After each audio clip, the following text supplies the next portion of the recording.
With global debt now at a staggering 300 trillion, roughly the size of the entire global economy, my guest today warns of what he calls the Stalingrad moment of the dollar, a tipping point driven by debt traps, Fed illusions, and central banks dumping US Treasuries for gold.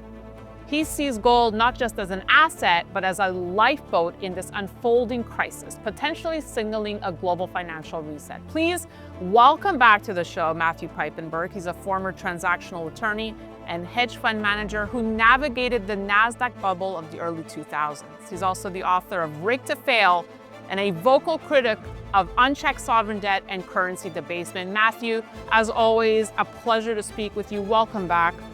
Well, it's always a pleasure to speak with you, and I'm glad to be back, so thanks for having me. Look, it's a pivotal moment as we're speaking gold, getting that much awaited four handle that anyone in this gold space has been waiting for years. And obviously, we're going to talk about that. Yeah. And I want to talk and start with what you've dubbed the Stalingrad moment for the dollar. You say this is a pattern that has repeated throughout history. It's not just clickbait, but something we must be paying attention to so we don't fall in this trap. Matthew, please take some time to really explain to our audience why we have to be paying attention to the dollar scene right now. Yeah, thanks, Daniel. I mean, there's so much, I don't want to say clickbait. There's a lot of drama. There's a lot of sensationalism in the gold space for years. There's this pawn shop asset kind of reputation, and certainly there's all of us in our book, talking our book, biased about gold. But I want to get away from just being an executive in Zurich talking gold, because it's really not about gold. It's about fiat money. It's about the dollar. It's about the history of fiat money. And it's really theft. And it's not mistaken theft or stupid theft. It's deliberate policy theft when countries are in debt up to their ears and no longer have good options. And they take from the people, and that's not a desperate act. It's really a cyclical act. And to put that into perspective, again, it just needs get away from boring themes and boring economists and just stick to some real historical moments. And then that helps build, I think, a case of placing the headlines into context without getting bogged down in a lot of gross history. But I wrote a book in 2019 called Rigged to Fail. And it's a game, really, Wall Street, and what I've seen in it, what I've studied, what I practiced in it. And unless you are prepared for this rigged to fail game, unless you're informed, you're going to be on the losing side, because the policymakers are not your friends. And that sounds sensational and maybe clickbaity, but it really is the debasement and devaluation of currency to monetize debt. That's open theft, but it's frog-boiled, it's very slow, but it repeats itself over and over. When policymakers are at that Waterloo or Stalingrad moment where there's nothing left to do but debase the currency to monetize their debt, and they can continue this game slowly and frog boil it eventually, but eventually we feel it. And eventually the man on the street loses, because Wall Street, as a metaphor, is very, very different set of values than Main Street. And there's a lot of dishonesty and cyclical natures of this. And what I see, I'll try to do this really quick so we can pull on all the other strings. But I see in historical patterns from honest economists that go back to the 1500s to the 1970s to today, these patterns, and then current headlines, objective facts that are really confirming what is fatal math for the US dollar. Because what we're seeing is a credit cycle ending, which is really a dollar cycle ending. And as that debt credit balloon approaches a popping moment, that doesn't mean a stock market popping moment, it means a credit debt moment. And when that pops, the currency used to monetize that debt is always debased and devalued, and it melts like an ice cube. And governments, through their deliberately debased fiat money, are really insulting their citizens in a very slow and deliberate but intentionally complex frog boil. So again, policymakers are not your friend. And the way to put this into some historical context, and I'll stop in 3 minutes and we'll pull on any string you want. But look, from the 1750s, from David Hume, we know one thing: debt always destroys currencies. And there was Sir Thomas Gresham from Gresham's Law in the 1500s in England, who said that trusted money, when it circulates at the same time as debased currency, eventually people will spend the bad and hoard the good. They'll figure out that the fiat money is bad and that hard assets like gold are good. And eventually they'll replace the bad altogether. And that's what this other economist from the 18th century, a French guy named Adolphe Thiers, said. In a crisis, real money drives out the bad currency. And again, we saw this with Rome, in ancient Rome, with the denarius. It was all silver. And over a period of 200 years, they chipped away all the silver. It had no silver. We saw this in medieval Europe when gold was replaced with copper. Clearly, the more modern examples like Weimar in the 1920s, when prices were doubling every week, no one wanted to hold marks. They were like hot potatoes. So they fled to other currencies at the time, like the dollar or even cigarettes or barter or gold. And then there are the classic examples in Zimbabwe or Venezuela. But these are all patterns that we can see. We can spend hours on each of these kind of historical moments. But the current headlines really are showing that just as Thomas Gresham and Adolf Thiers had warned, that the debasement of paper money leads to the preference for real money, that is gold, over fiat toilet paper, even if that paper is the world reserve currency. And this explains so many of the open signals, of which, again, each of these signals deserves their own episode, their own hour. But they're all around us right now, and they're not just coming from the gold bug camp.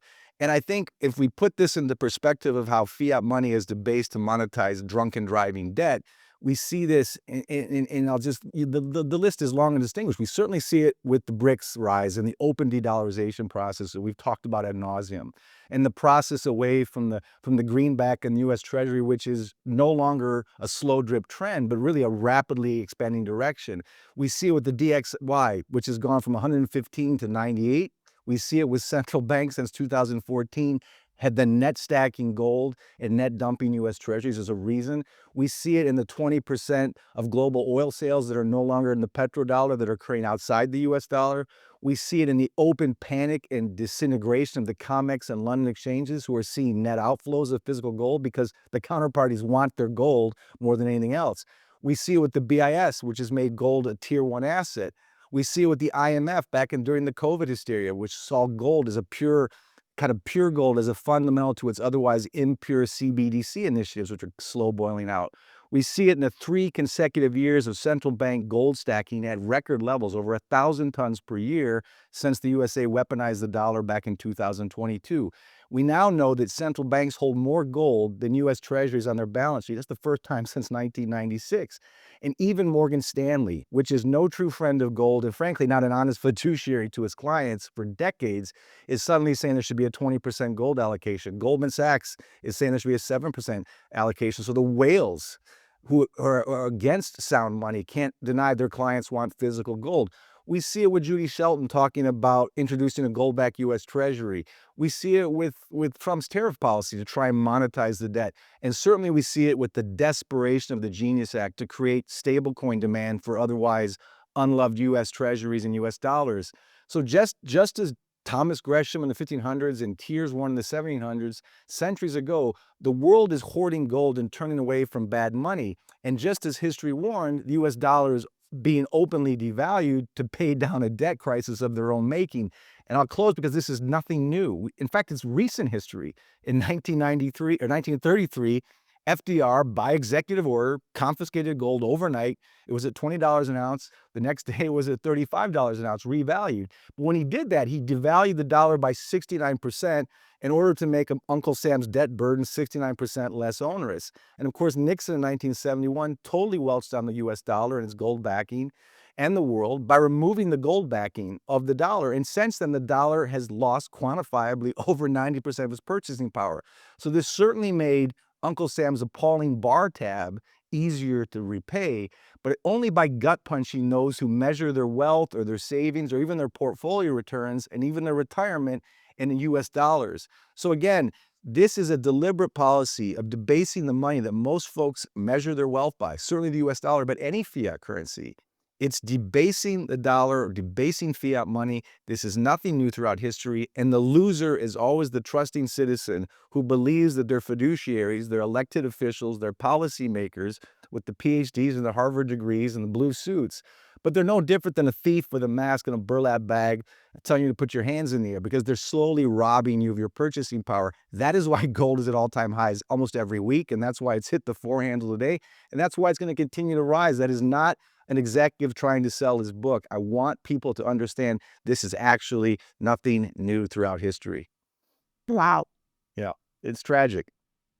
And That is so incredibly said. And this may seem like a basic question, but I don't think I've ever asked you this. Mhm. What is it about gold that has allowed it to stand the test of time? As you say, it's the ultimate lifeboat. What is it about it that it can just survive anything that's thrown its way? It's fascinating. Well, it has a very limited supply or limited stock to flow. You can't print gold. You can't create more of it when needed. You can't debase it. It's literally indestructible. I mean, it's almost biblical in the sense that it was here before the universe was created. I saw Alistair MacLeod just a few weeks ago in England. I remember he was telling about this. I mean, it was literally there. It's literally there before we were here, and it has a limited supply. Unless a meteor comes from outer space and there's suddenly a massive oversupply of gold, it holds its value better than paper money. And because it can't be created at will or debased at will by politicians, sovereigns, monarchs, kings, democratically elected, or czars, it will always be a better store of value than a denarius or a paper money or anything that can be debased or devalued.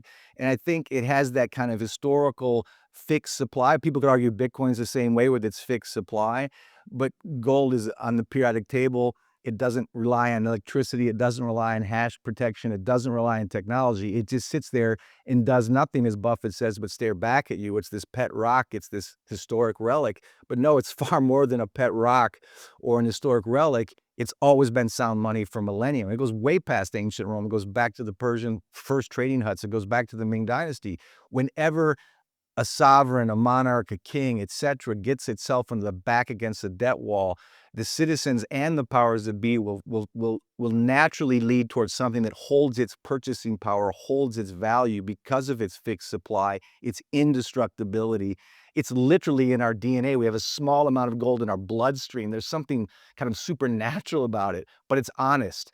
Unlike politicians, unlike policymakers, unlike Treasury secretaries, unlike central bankers, gold just tells the truth. It does nothing but stare back at you and hold its value, while fiat money can be swapped, exchanged, debased, devalued, traded, exported, inflated, and all these things. It can be very busy losing its purchasing power, but gold just holds its value. And it's going up to these exponential levels only because fiat money, including the world reserve currency, is being debased at such exponential levels. So gold has almost a supernatural, historical, and inherent quality that's simply unmatched. And that's why it's in such demand, and it will always get the last laugh over dying fiat paper money. It just always does. We'll get right back to the interview, but this is an important moment to ask yourself, when the next crisis hits, will you be properly positioned or wish you prepared earlier? I've spent over 2 decades reporting on global economic shifts, and what's happening now is unprecedented. In moments like this, timely decisions are critical. That's why we've put together the Private Wealth Playbook. It's a free guide showing you how to use gold and silver strategically for protection, privacy, and long-term performance. Click below or visit DannyReport.com to download it now so you can move forward with clarity and confidence. Now back to the show. So this run up to the 4 handle now, do you think retail investors are waking up to exactly what you laid out, or is it still mainly driven by central bank demand here? Well, right now it's still clearly driven by central bank demand, especially in the West. And even Western central banks aren't really fully catching on. I was listening to a conference the other day with some Western central bankers in Europe, and former central bankers and former ECB officials, which just literally speak from a playbook. It's almost appalling. They're still seeing gold kind of as, a misunderstood asset. They're ignoring what the other banks of the world, especially the Eastern central banks, who have a long history of being used to being the dog wagged by the tail of Western policymakers who've been exporting their inflation and their world reserve currency around the world to the detriment of everyone. That's the famous, John Perkins book, The Confessions of an Economic Hitman. This exported inflation, this weaponized currency, which no one Right. trusts, post 2022. Central banks have been quietly stacking gold since 2014. That increased dramatically after 2022 when we weaponized the world reserve currency against the advice of Robert Triffin and others. But now they're accelerating this. There's always been a distrust. I mean, you don't have to like China or Russia. You don't have to like the sanctions. You can like the sanctions. You can have your own views on Putin. But when we weaponize the neutral reserve asset, like the world reserve currency, trust in that already unloved U.S. Treasury and U.S. dollar increased exponentially. So the rise of the BRICS and the policies from the BRICS increased exponentially.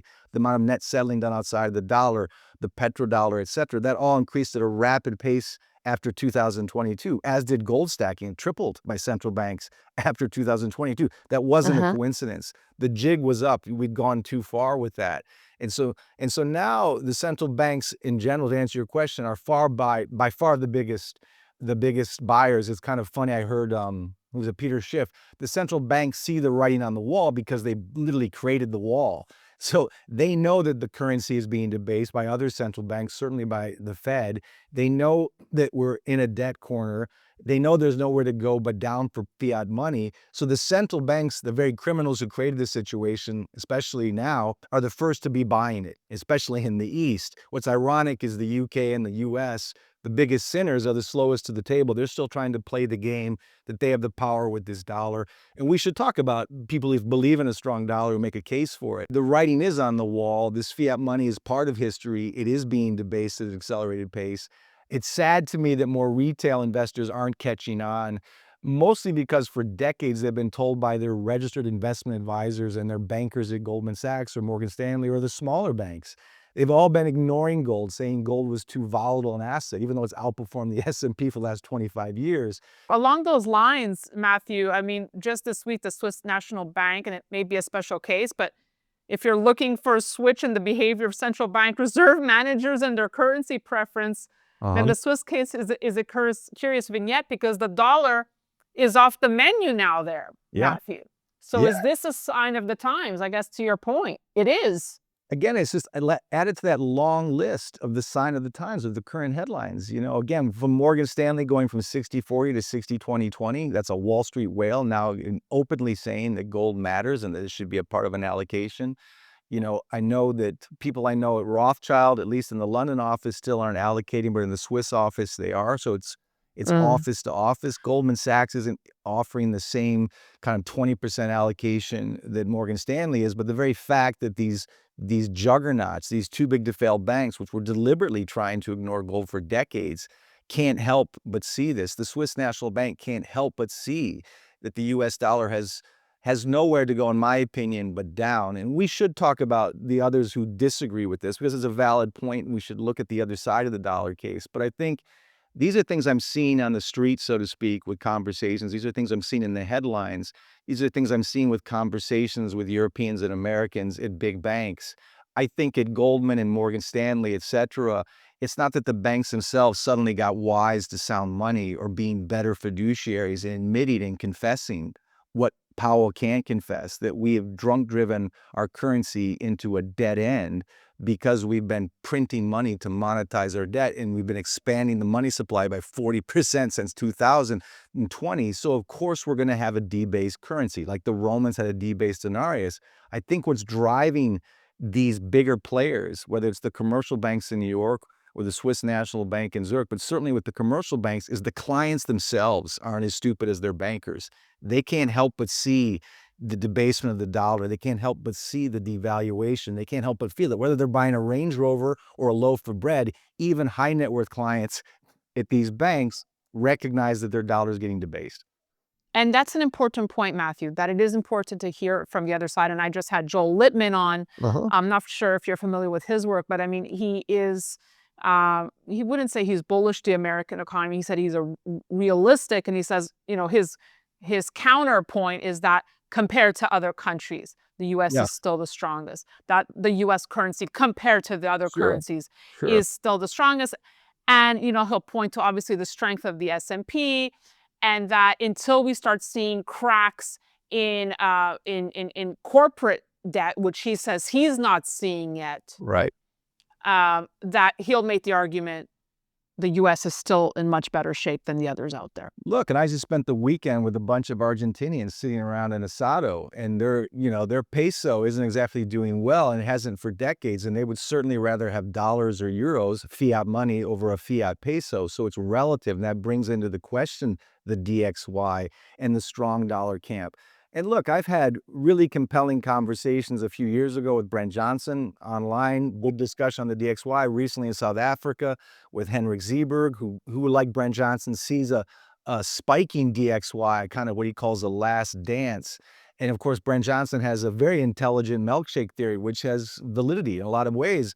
And I think, and recently Francis Hunt and I were double teaming poor Henrik Zieberk on a different argument. But it's important to listen to what they're saying and not just take my word or Francis's word or other gold bugs words, because there is a compelling case that the DXY, or the dollar on a relative basis to other currencies, is still the best horse in the glue factory. I totally understand that, and I respect it. And I know I'm going to oversimplify this and upset Henrik or certainly Brent Johnson. But their argument has some merit in the sense that, look, what they're basically saying, and as your other guest was saying, is on a relative basis, what are you going to do? The ruble, the yuan, the yen, the rupee? It's not going to be anything but the dollar. And they point out that 58% of global FX reserves are still in the U.S. dollar. 80% of global trade is financed in the US dollar. There's 13 trillion in global US dollar denominated debt. There's euro dollar demand, 10 trillion there. There's probably another 90 or 80 trillion in FX swaps that are traded in US dollars. So that any massive deleveraging of the US dollar or US treasuries would actually send the dollar up. In other words, it's almost too big to fail. And what's interesting about these conversations with Brent and with Henrik is all of us, including the Bitcoin guys we talk about, we can disagree on the DXY, but ultimately we all agree that gold is the final end game. What Henrik is saying, unlike Brent Johnson, though, he says the last dance for the DXY will happen when there's another market sell-off. If this market ever does mean revert, like in 2008, there'll be a run to safety. There'll be a run to U.S. Treasuries, and there'll be a run to the U.S. dollar. And like in 2008, we could see a massive pullback in the gold price, like 30%, as we saw in 2008. So he's basically using 2008 as an example.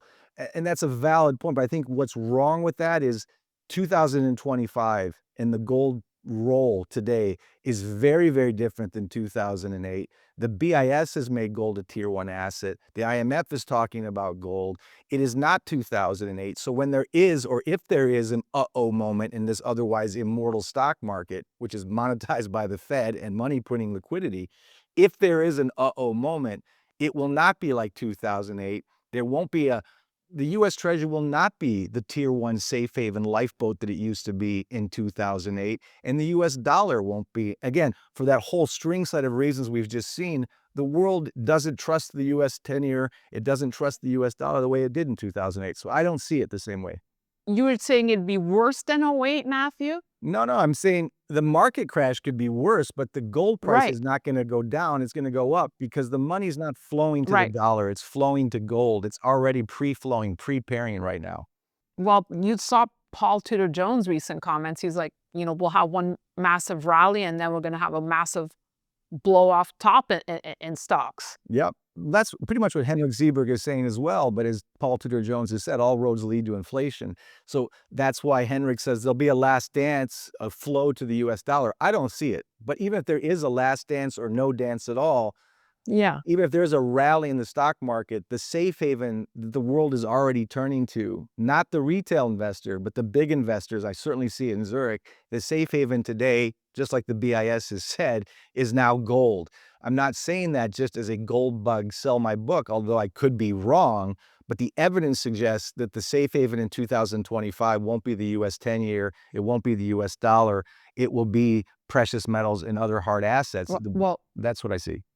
on that point, I got to get in a question here about silver. Mm-hmm. With silver breaking out, is silver a more accessible lifeboat for smaller investors? And how should one balance physical gold, silver, mining stocks in a portfolio to hedge Yeah. against this Stalingrad moment? Yeah, look, of course. I mean, people always say silver's the poor man's gold. I think it's the smart man's silver. And I think it's probably the most undervalued hard asset and certainly the most undervalued precious metal. Platinum's another interesting case. Silver, to your question earlier about what do retail investors do or what can they do, I have to be very respectful that many listeners here don't have $37,000 or $4,000 to buy an ounce of gold, and they feel like they've missed out. And they're trying to get through the month with mortgages, rent, tuition, or whatever. How can they possibly protect themselves? How can they take advantage of this open destruction of fiat money and protect themselves if gold feels too out of their reach? And to your point, silver, I think is the ultimate opportunity for those that are struggling to try and find a way to protect themselves right now when gold or an ounce of gold feels too expensive. Look, it's up more than 60% this year. We're not at the 1980 or 2011 gold silver ratios of 15 and 32, but there is a clear indication that there's a massive supply deficit in this metal. I mean, you've got open pit restrictions in Mexico, et cetera. But what Yes. the market cap for silver is like literally it's half of Nvidia, for God's sakes. I think it's a $2 trillion market cap. So there is any even measurable increase in demand for silver will send its price up significantly. And it's certainly, you've got guys like David Bateman buying a lot of silver right now. I don't think it's because they're just speculating. They see an opportunity for massive 5x, 6x, 10x price appreciation, but it's a way to protect themselves in a precious metal that's affordable. And I think the fact that you've seen so many shorts on the otherwise dying COMEX or the LBMA Yeah. exchange in London, and despite the shorts, silver's knocking at the door of all-time highs. And because of its limited supply and because of its small market cap, I see a massive opportunity for silver. Again, I think it's the most undervalued asset in dollar terms or even priced in gold terms right now. And again, we're seeing huge interest in silver at our desk in Switzerland. It's not by accident. It's not just by desperate speculators. It's by people who see a massive price appreciation, but a precious metal that's actually affordable, especially for the man on the street, which is incredibly important. But I think if you're looking at silver, remember, you've got to have a long-term view. It's not just a speculation asset. It's a monetary metal. You have to hold it with a sense of insurance for dying paper money. And just like gold, you don't want to just trade it for a 2x return. You've got to be patient, as Rick Wool said. Silver rewards infrequently but extravagantly, and silver's positioned right now for some Yeah, fantastic return. that's a good way to say it. Wait, I just want to bring up two tweets to you. One, Jim Rickers earlier said, the path to 4K for gold was a long one, Yeah. but the path to 5K will happen much quicker now. Do you Yeah. agree with that?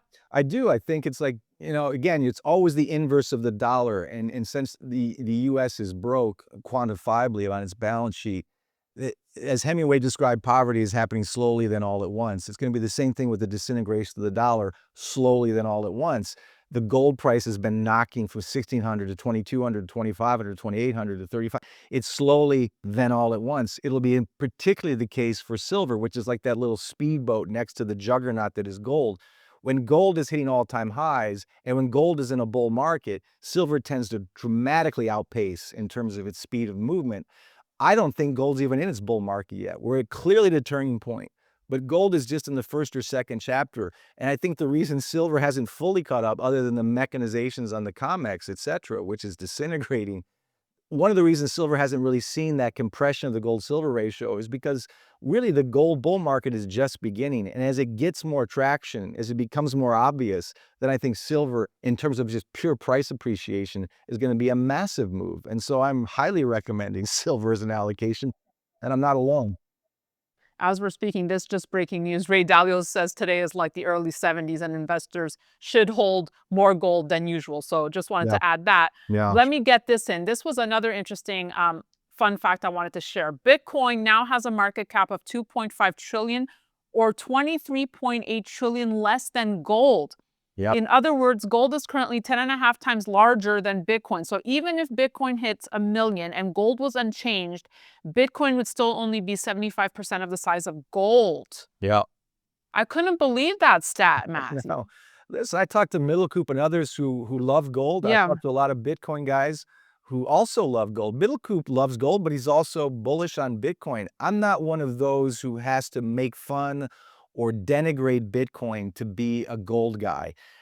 right. Again, you can debate that all day long. I'm happy for people in the Bitcoin camp. I have a lot of friends in the Bitcoin camp. I worry, and I'm just not convinced myself. I'm at 55 years of age at a point where I'm not trying to just get rich quick. I'm trying to preserve the wealth I have and certainly enjoy the price optionality of gold. I mean, Egon bought gold at 300. It's now at 4,000. Of course, he's happy to see gold go Of up. course. But Right. his real motive was always wealth preservation. It's still my motive. My concern about Bitcoin, and it's only my personal concern, is I haven't seen it tested as other than a speculation asset. I don't believe it's a store of value with a standard deviation. I can't call it that yet. I know the Bitcoin crowd says that it's consolidating and it will eventually be that way. For me, the test will be how Bitcoin behaves when the NASDAQ has an uh-oh moment, the correlation to being just another incredibly overvalued tech stock to an actual store of value, an actual medium of exchange, or a unit of account. So far, it hasn't convinced me that. That doesn't mean that everyone who buys Bitcoin is deluding themselves. I'm just too cautious at this point in my life to compare Bitcoin to gold. It certainly, in terms of its annualized return, outperforms gold. It outperforms everything because in 1 year it was up 5,000%. So Yep. I'm still on the fence, but I'm not a speculator anymore. My hedge fund days are over. I'm a wealth preservation guy. Our entire business is wealth Yep. preservation. But look, we're certainly happy to see the price appreciation. But to me, when gold's at 5,000 and 10,000, and it will be, as Egon and I always say, be careful what you ask for because everything else is going to be so much more expensive. And that's the key to understanding precious monetary metals.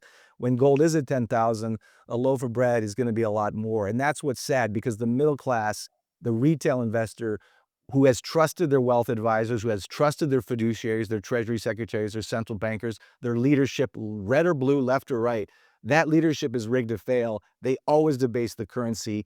It's always the middle class who gets shafted first, and it's always in the name of something that is beyond the government's control. No, this is very, very deliberate. And inflation is not class blind. The first to benefit from inflation is always the top 10% because that money goes into asset classes like stocks and real estate, which the wealthy already own. So when you QE to the moon, that rips up the stock market. The wealthy get wealthier. The middle class, the bottom 90%, get stimmy checks, and then they look at their checking account and their saving account and their salaries, which are measured in dollars, which are melting ice cubes, and they always get shafted. And they don't even know why. They just feel themselves getting poorer. They still have the Yep. same dollar, but the dollar buys less. That's a crime, and it's not discussed enough. It's disgusting. I just want to get in, sneak in last question, because you brought up the Genius Act, and that made Mhm. me remember our last conversation where you brilliantly pointed out where they had, the government was banning central bank digital currencies, but you said, they're going to take it away. I remember you saying this to me, take it away with one hand and it appears out the other hand. Is that what the Genius Act is in reality? Is it a central bank digital currency coming Absolutely. to us in disguise? Absolutely. And again, this goes back to my Rig to Fail book and the themes and my premise, and you can take it or leave it, is that the government's not your friend. The policymakers aren't your friend. To me, the Genius Act should be called the Desperation Act, but it's more than that. It's an insider trade. It's an insider trade to devalue the US dollar, export US inflation, enrich fintech like Tether and Circle Internet, and also enrich Uncle Sam and we'll explain why, but shaft the dollar holders. Because what they're doing is they're stuffing a bunch of US dollars into stablecoin. And we've seen this movie before of devaluing the dollar. And the idea is you, the man in the street or the guy in Argentina or the Turkish central banker or the Turkish doctor need US dollars because it's better than your local currency in Argentina or Turkey. So we'll throw you into this stable coin. You'll have now an e-dollar. Meanwhile, Circle Internet, Tether, JP Morgan, et cetera, the issuers of this get to take your dollar, invest it in T-bills. They have to, by law, invest it in US Treasuries. So they get a yield, which they're making billions on as we speak. The holder of Yep. the stablecoin gets nothing. They get an e-dollar linked to a treasury, which is volatile, which has 3 sigma moves, which is not stable and it's not a coin. But the issuers make a fortune. Uncle Sam wins because look, this is fantastic. I got new demand from my unloved, untrusted, unwanted US Treasury. And I got new demand for the US dollar. And Bessent is looking to try and stuff this, the stable coins, get 3.7 trillion worth of these in the next 3 to 4 years because that's a sign of how desperate Uncle Sam is. They need to create this stable coin to create artificial or direct demand for an otherwise unloved dollar in US Treasury because no one else wants the US Treasury. And I think, as Anton Kobayakov says in Russia, love him or hate him, that they're really doing this deliberately so they can inflate the amount of dollars coming into stablecoin, eventually debase the dollar, debase stablecoin because there's more control of that, and then revalue gold higher to help Uncle Sam get out of debt. That certainly helps Uncle Sam. It certainly helps Tether. It certainly helps Circle Internet. It certainly helps JP Morgan. It does not hold the sucker the newest sucker to buy the stable coin and create demand for this dollar, but it's perfect timing for a perfectly desperate government and a perfectly insider trade. To me, the Genius Act was a kingmaker. It was a kingmaker for Tether. It's an insider trade. We all know the parties behind it. Wow. Whenever I hear Marsh and McLennan come up, or some of these names that are behind it, I know there's something wrong. But look, again, it's kind of a Halliburton-like trade. It benefits the minority. It really screws the majority who are buying them. It helps Uncle Sam. And it doesn't change the fact the dollar's still going to be devalued. And it doesn't change the fact that we'll probably revalue gold at some point much higher. But those are all separate silos. But no, stablecoin is not stable. It's not a coin. It's an e-dollar. And it is just as trackable, programmable, and seizable as a central bank digital currency. Instead of coming from a central bank, it comes from a fintech company. And that's Wow. it. That's the only difference. It's all making sense. It's rigged. It's rigged to fail you, the citizen, because the plumbing is intentionally complex. You're not supposed to understand how the COMEX works, how central banks works, how excess reserves work, and how excess reserves are going to be used to buy stablecoin. It takes hours to dig into this. You're not meant to understand that. I'm not trying to be Right. sensational. It's sad because the average person who has a full-time job and 2 children and a mortgage, or You can't. you can't. And it's our job to You try and can't. make this simple without being sensational, not trying to get Yeah. everyone a client at our company. We're a very expensive company, but I do think the people need to understand what's happening to them. I hope shows like this help people. I really, really do. Well, absolutely, yeah. This is what I feel my purpose is. And I am grateful to have guests like you, Matthew, who are absolutely brilliant and can lay it out in an easy to understand way. Um, and I thank you because you're right. Parents at home, we don't have time for this. We're dealing Oh, with, I mean, my kids understood. are in kindergarten, Matthew. I can't tell you the amount of homework they already have. We're doing Right. like an hour of homework already. Yeah, that's crazy. So I'm glad your platforms exist though, because thank you. every chance people get to, and they don't have to agree with anything we're saying or I'm saying or anyone else, but they deserve to get as many perspectives as they can. Honest brokers, as much as they can believe that, paper money, other ways to deal with the invisible tax that they're suffering from right now. And we will continue this conversation because I'm thrilled to finally meet you in person in Zurich at the Yeah. Precious Metals Summit, a wonderful conference that Jessica Mhm. puts on. So I look forward to seeing you there in November. My pleasure. I look forward to it as well. It should be a great time. So thank you all for watching. Please reach out to us at ITM Trading if you are thinking about starting your journey in precious metals. We have a link below. Tell them I sent you. They'll take extra great care of you. And as always, I ask you to subscribe to our channel. It just keeps us going and creating this content for you. We'll see you soon.